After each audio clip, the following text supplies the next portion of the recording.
네, 안녕하세요. 저는 강서발달장애인 평생교육센터 김민우 복지사입니다. 지금부터 어려운 행동 컨설팅 사례 발표를 진행하도록 하겠습니다. 목차는 보시는 바와 같습니다. 먼저 참여자 소개입니다. 저희 컨설팅 대상자이신 강서 씨는 자폐성 장애인이십니다. 강서 씨는 언어적인 표현으로 타인과 원활하게 소통할 수 있으며 본인의 경험을 상황극으로 통해서 타인과 대화를 주고받는 것을 좋아하십니다. 어려운 행동 컨설팅에 참여한 것에 대해서 여쭤봤을 때는 재밌어요, 좋아요와 같은 표현을 하셨습니다. 그리고 컨설팅에 참여한 지원 인력에 대해서 간단하게 말씀드리도록 하겠습니다. 먼저 저는 5년차 사회복지사이며 강사 씨의 행복과 저의 보람을 위하여서 이 컨설팅에 참여하게 되었습니다. 더불어서 강서 씨에 대해서 보다 자세히 알고자 이렇게 참여하게 되었고요. 그 다음에 또 다른 조력자이신 수연 선생님께서는 1년차 사회복지사입니다. 수연 선생님께서는 컨설팅을 통하여서 본인의 성장과 함께 강서 씨의 꿈을 이루는 데 큰 보탬이 되고자 컨설팅에 지원하게 되셨습니다. 네, 다음은 진행되었던 컨설팅 내용에 대해서 말씀드리도록 하겠습니다. 7월 5일 첫 회기를 시작으로 12월 13일까지 총 9회기의 컨설팅이 진행되었으며 진행은 시소감각통합상담연구소의 지석연 소장님께 진행하였습니다. 주로 강서 씨에 대한 교섭 방법과 환경 구성에 대한 내용이 진행되었으며 회의 중 보호자분이 참여를 하시거나 9월 중에는 강서 씨에 대한 긴급 개입, 그리고 전 직원이 연구소에 방문하였던 전 직원 교육이 있었고요. 그 다음에 교섭 방법 지도와 저희가 진행한 활동에 참관, 그리고 소장님께서 직접 현장에서 교수 지도를 해주셨습니다. 이러한 과정이 개입이 되었던 저희 강서 씨의 어려운 행동은 바로 구강 자극 행동입니다. 주변에 침을 뱉거나 그 뱉은 침을 자신에게 다시 묻히고 그 다음에 사물에 입을 대는 행동을 보이고 계십니다. 그로 인해서 현재는 치아가 많이 손상된 상태이며 이러한 상황이 더욱 악화될 시에는 이제 치아의 신경까지 건들 수 있다는 의사의 소견이 있었습니다. 더불어서 시설 내에서는 공용으로 사용하는 휴게실에 안전매트가 많이 손상이 되거나 아니면 강서 씨가 물어뜯은 옷가지가 변기 내에서 나와서 변기를 드러내는 등 다양한 불편함이 있었습니다. 또한 타인과 소통하는 것을 좋아하는 강서 씨이지만 타인의 경우에는 현 코로나 상황에서 구강 자극을 지속적으로 진행하는 강서 씨와 소통하는 것에 있어서 다소 어려움을 보이고 있는데요. 이렇게 본인의 기대와는 다르게 예기치 못한 상황이나 아니면 긴장감이 높아졌을 때에는 구강 자극 행동이 더욱 높게 나타나는 모습을 보이고 있습니다. 행동이 제한되거나 본인의 충분한 욕구가 해소되지 않아서 스트레스가 높아질 경우에는 큰 소리를 내며 주변의 사물을 손으로 내려치는 과격 행동이 나타나기도 합니다. 이에 저희가 개입한 지원 내용에 대해서 말씀드리도록 하겠습니다. 먼저 감각활동 지원입니다. 감각활동 지원으로는 윌버거 브러쉬와 두피 마사지가 진행이 되었는데요. 여기서 윌버거 브러쉬에 대해서 간단하게 말씀을 드리면은 감각통합 교구 중 하나로 두피 마사지와 함께 신경계의 안정화, 자기 조절 등을 돕는 데 효과가 있는 활동입니다. 처음에는 강서 씨에게 새로운 물건이 있다, 이것을 함께 보자 라는 식으로 접근을 하였고 몸에 손을 대는 등 촉각에 예민한 모습을 보이는 강서 씨에게 강서 씨 앞에서 저희가 먼저 활동을 진행하는 모습을 보였습니다. 그리하 해서 강서 씨가 좋아하는 상황극을 활용하여서 저희 마사지샵에 가요와 같은 표현을 통하여서 거부감을 줄이고 지원할 수 있도록 노력하였습니다. 또한 스트레칭과 근력 운동과 같은 신체 활동을 함께 진행하였고 이제 푹신한 이불, 빈백 등을 활용하여서 신체에 압박을 주는 활동을 함께 진행하였습니다. 이러한 대체 활동으로 인하여서 강서 씨에게 긴장을 이완시킬 수 있었으며 심신 안정이라는 효과를 거둘 수 있었습니다. 그 다음에 강서 씨가 이러한 대체 활동을 너무 즐거워해 주셨었는데요. 그래야 해서 담당 교사들에게 먼저 활동을 하자는 요구를 하시기도 하였습니다. 다음으로는 개별 시간표입니다. 매일 등원 후 강서 씨는 저희와 함께 센터 내에서 일어날 일과들에 대해서 스스로 점검을 하고 직접 이 시간표를 만드셨습니다.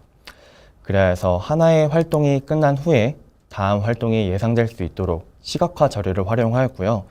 그 과정에서 강서 씨가 좋아하는 선호 활동도 함께 넣어서 스스로 본인의 일과를 진행하도록 하였습니다. 그 과정에서 강서 씨가 자신의 일과가 눈에 보일 수 있었으며 그 다음에 본인의 일과가 선호 활동으로 채워지자 마찬가지로 긴장감을 완화시키는 것에 효과가 있었습니다. 그리하여서 강서 씨의 구강 자극 행동이 가장 많이 나타나는 오후 휴게 시간대를 저희가 목표로 하였고요. 그 시간대의 빈도 변화를 살펴보면은 6월 중에는 평균 70회 진행되던 행동이 10월 중에는 14회, 11월 중에는 5회, 12월 중에는 1회 나타나는 모습을 보였습니다. 이는 6월까지만 해도 10초에 한 번씩 나타나던 행동이 지금 현재까지 12월 중에는 거의 나타나지 않는 모습을 보이고 있습니다.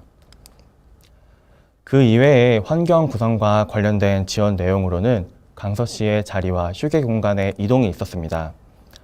보시는 바와 같이 문을 등지고 있는 곳이 강서 씨의 자리였으며 그 뒤쪽에 위치한 가림막이 있는 곳이 강서 씨의 휴게실의 공간이었습니다. 이렇게 이동 후에는 문이 정면에 보이게끔 마주볼 수 있는 자리에 본인의 자리를 이동하였고요. 그 다음에 교실 안쪽에 가림막을 치운 뒤 휴게 공간을 마련하였습니다. 이 사소한 자리의 변화는 강서 씨의 시야를 통해서 확인할 수 있었는데요. 앞에 보이시는 파란색 부분은 강서 씨의 시야를 뜻하고 빨간색 부분은 보이지 않는 사각지대를 뜻합니다. 이동 전에는 문을 등지고 있었기 때문에 누군가 들어오거나 어떠한 소리가 들리는 것에 대해서 강서 씨가 예상치 못한 상황이 많았고요. 가림막이 있는 휴게 공간에서도 갑자기 사람이 나타나는 것에 대해서 긴장감을 많이 보이기도 하셨습니다. 그리하여서 이동 후에는 강서 씨의 사각지대를 모두 없앨 수 있도록 하였고요.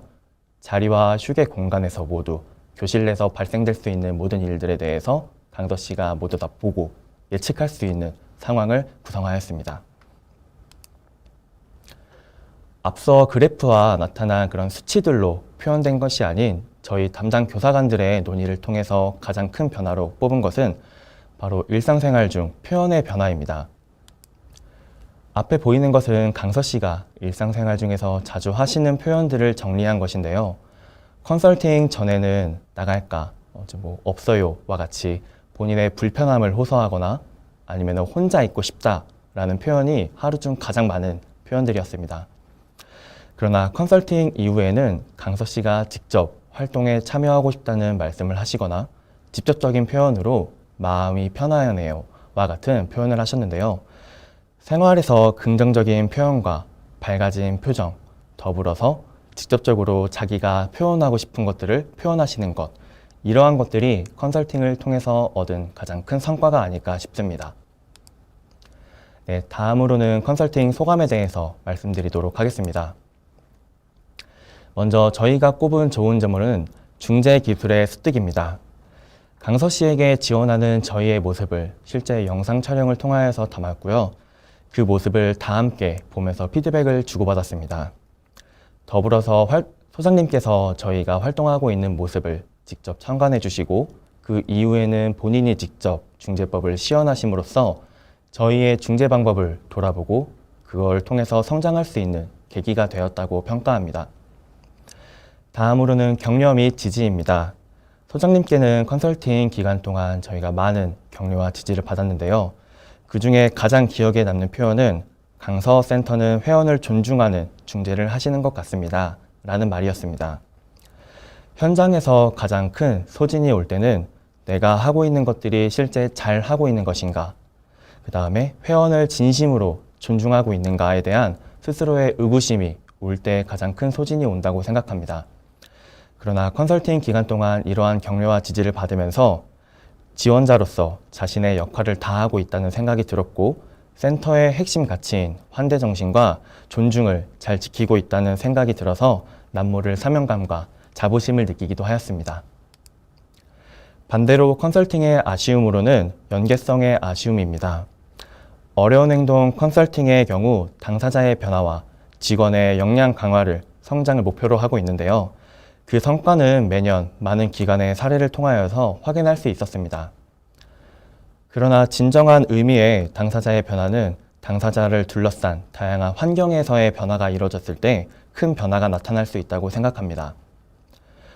더불어서 컨설팅 일정의 경우에는 주로 하반기에 몰려 있어서 저희가 월 2, 3회가 진행됐던 월도 있었는데요. 이에 긴급 개입과 같은 특수한 상황을 제외하고는 이제 주기적으로 월 1회 컨설팅을 진행을 하며 그 남는 회기와 예산의 경우에는 가정에서의 접근이 이루어진다면 보다 당사자 중심적이고 보다 거시적인 접근이 이루어질 수 있는 컨설팅이 되지 않을까 싶습니다. 다음으로는 컨설팅 이후의 계획에 대해서 말씀드리도록 하겠습니다. 먼저 대체 활동의 확장입니다. 강서 시의 어려운 행동은 시간과 장소를 구분하지 않고 매 순간 나타나고 있습니다. 그리하여서 저희가 중심적으로 개입했던 시간대는 오후 휴게 시간대였는데요.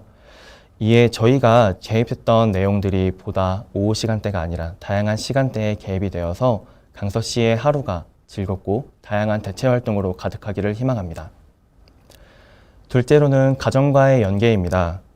컨설팅 진행 중 가정 내 환경에서의 변화, 극심한 스트레스 등의 사유로 강서 시의 과격 행동이 심해져 긴급 개입이 진행되었습니다. 이에 센터 내에서의 뿐만이 아니라 가정 내에서의 개입 또한 중요하다는 것을 다시금 느낄 수 있었던 순간이었었는데요. 실제 보호자의 컨설팅 소감을 통해서도 센터의 변화에 대해서는 항상 감사함을 느끼고 있습니다. 그러나 가정에서는 가시적인 변화가 아직까진 나타나지 않아 기다리고 있는 상황이네요. 센터에서 진행됐던 컨설팅이 가정에서도 진행된다면 더욱 좋을 것 같습니다. 라는 의견을 주셨습니다. 이러한 의견과 센터에서의 종합적인 소견을 반영하여서 실제 12월 이후에는 가정연계 사업의 일환으로 컨설팅이 3회기 추가로 진행될 예정입니다. 마지막으로는 실천 기록입니다. 저희가 강서시와 함께했던 시간을 하나의 글로 남겨보고자 합니다. 그리하여서 강서시를 둘러싼 환경에서 강서시에 대해서 보다 잘 이해하고 서로 어우러질 수 있다면 강서시와 사회가 하나의 통합을 이룰 수 있도록 저희는 기대하고 있습니다. 약 6개월간 저희가 어려운 행동 컨설팅을 진행하면서 강서시에 대해서 보다 깊고 다각적인 시각으로 접할 수 있었던 건 기회였던 것 같습니다. 왜 이 행동이 나타나는지, 그 이유를 더 찾게 되었고 이 행동을 어떻게 바꿀지가 아니라 우리가 어떻게 바뀔 수 있는지, 우리가 추가로 어떤 것을 더 제공할 수 있는지 그거에 대한 논의가 이뤄지는 저희의 모습을 보면서 컨설팅은 어려운 행동이 쉬운 행동이 될 수 있도록 그 진행 과정이라는 생각이 들었습니다. 앞으로 강서시를 비롯하여서 저희가 만나게 될 많은 발달장애인 분들의 어려운 행동이 쉬운 행동이 될 수 있도록 저희 모두 노력하도록 하겠습니다. 이상 발표를 마치도록 하겠습니다. 감사합니다.